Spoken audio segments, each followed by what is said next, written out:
Now we get to the few last arrhythmias, and all these arrhythmias are ventricular arrhythmias, which means they originate in the ventricles.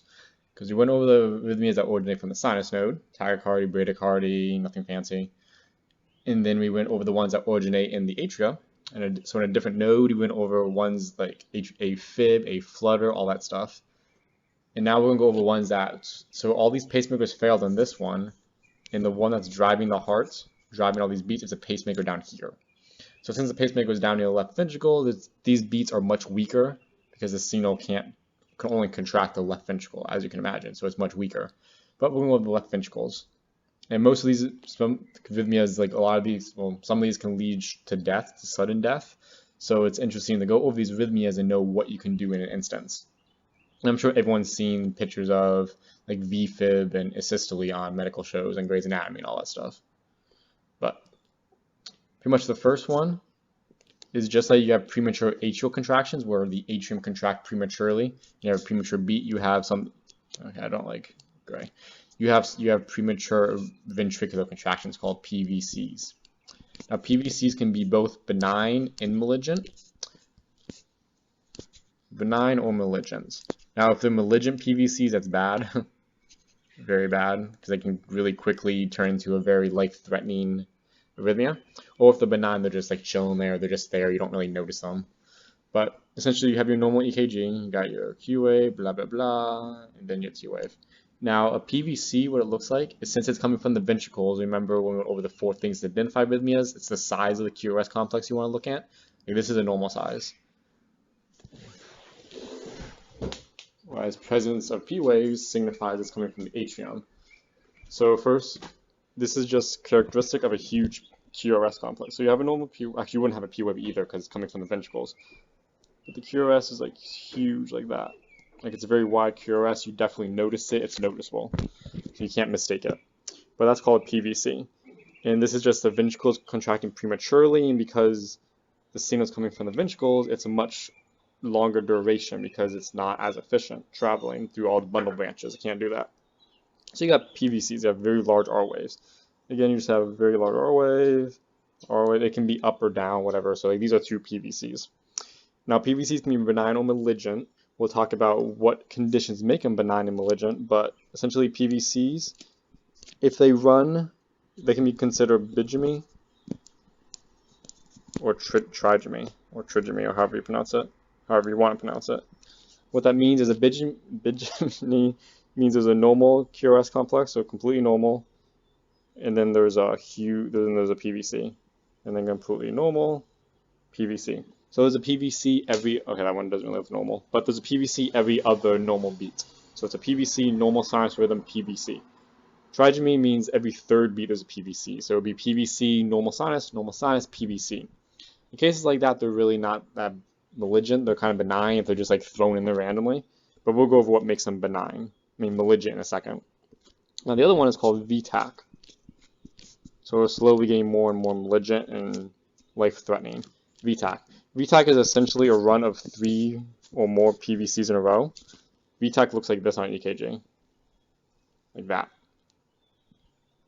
And as you can tell, it looks nothing like a normal sinus rhythm.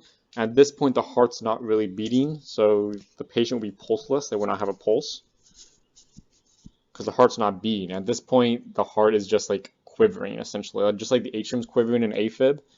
Well, in V-Tach, the heart's not beating. There's a signal in the ventricles, but there's no blood coming out of the ventricles.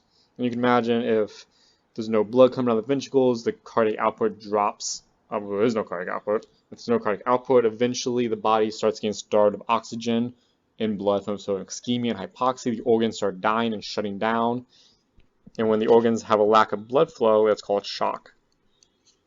So when they talk about hypovolemic shock, and I mean that's shock caused by a different reason, but they talk about shock. Shock is essentially organs dying one by one because they have a lack of oxygen, and V-Tach, or lack of blood flow also. And V-Tach causes that. And V-Tach, if you see, is just really 3 PVCs in a row. So you can probably guess one form that makes PVCs malignant if they're consecutive. So this is just PVC, so it's a row. It's called V-Tach. And I'm sure everyone's heard the sound on EKG monitor when it makes it. Now, of course, then it can get even more malignant Now at this point of V-Tach can also be benign. That sounds crazy, but it can just occur randomly and just stop.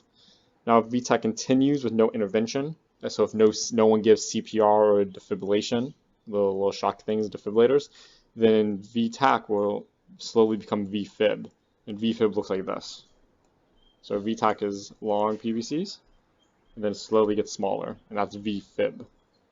And at this point, it's always malignant. It's always considered terminal.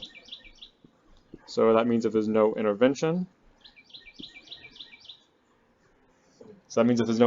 for V-fib at this point, the patient will unfortunately go into a systole, which is a flat line, and pass away. Now the only way to reverse V-fib is either CPR or defibrillation.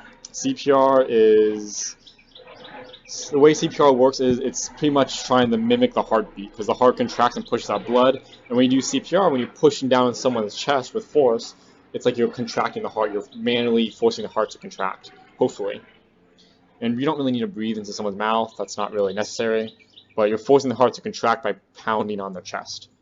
So this is V-fib. V-fib is usually always pre-terminal unless it's reversed. If nothing is done with V-fib, a patient is unfortunately going to die. So you gotta do CPR or defibrillation at V-fib. You'll recognize V-fib for sure. And if nothing happens, slowly you'll get a flat line, which is called a systole. And at that point, the patient is pronounced dead. And you can come back from a systole with CPR also, but there's a certain point where it's a little too late. And there's also another one called Torsades de Pontes. Torsades de Pontes. Well, this is essentially V-Tach, but it twists on itself. So again, this is very easy to recognize. So you have your normal V-Tach going on. Then all of a sudden it gets really big. I don't know how to, and then it twists. It switches sides. I don't know how to draw that. Let's see, V-Tach. That's not how you do it. But essentially you have a normal V-Tach and all of a sudden it switches points. Torsades de Pontes means turn of points, so it switches. This is mostly caused by electrolytes and calcium and potassium imbalance, but again, that can also lead to V-fib and be very malignant. The reason V-fib is so bad, just like A-fib in V-Tach, at this point the heart's not contracting, it's just fibrillating. So the left ventricle is actually just pulsating, it's not contracting. If it's not contracting, there's no blood flow. No blood flow, organs go into shock. That's why you give someone CPR and you try to mimic a manual contraction. And hopefully with the idea that if you contract hard enough or you pound on the chest hard enough, it forces the heart to contract. Breathing in someone's mouth is kind of pointless in CPR unless you want to breathe in the mouth, but it's mostly that. There's also another one called idioventricular arrhythmia, and it's kind of benign, and that's just a sawtooth R pattern, so it'd be like, well, you wouldn't have a P wave because it's contracting the ventricles. You would have a normal, and then you just have like a sawtooth, so it'd be like that. That's called idioventricular arrhythmia. It's kind of stupid, I don't know. Just it's easy to recognize, and it's not benign, it's benign. But these are all the different arrhythmias of the ventricles. So you have PVCs. The PVCs can turn to V-Tach, and the V-Tach can turn to V-fib, and you also have Torsades de Pontes, which is kind of like V-Tach, just turning itself on its sides. Now we'll go over when a PVC is malignant or benign. There's certain assumptions that make it malignant, or certain conditions will make it benign. The first is if there's consecutive PVCs. Since V-Tach is technically a lot of PVCs in a row, if there's consecutive, which was 3 or more, that's pretty malignant PVCs. One PVC just thrown in there like bigemine, trigemine isn't really that bad, but if they're consecutive, that's bad. Another one is if they're multiform, which means like the different sizes, because they all know how to be specific. Like when I show pictures of EKGs, and you can look at videos online and whatnot, but you just like type in YouTube PVCs and you'll see one in real time. But pretty much you have, say that's a PVC, and the second one might look like that. And then you have one going down. So that'll be 3 PVCs. So, because they're wide, so that's easy to diagnose them. So this is malignant because it's 3 in a row, and also they're multiform, different sizes. They're all not going to be the same size. Now another thing that makes them malignant, this is probably the worst one, it's called something called Auntie Phenomenon. And all this means is that, and there's still T waves, ventricular repolarization. All this means is that a PVC falls on a T wave.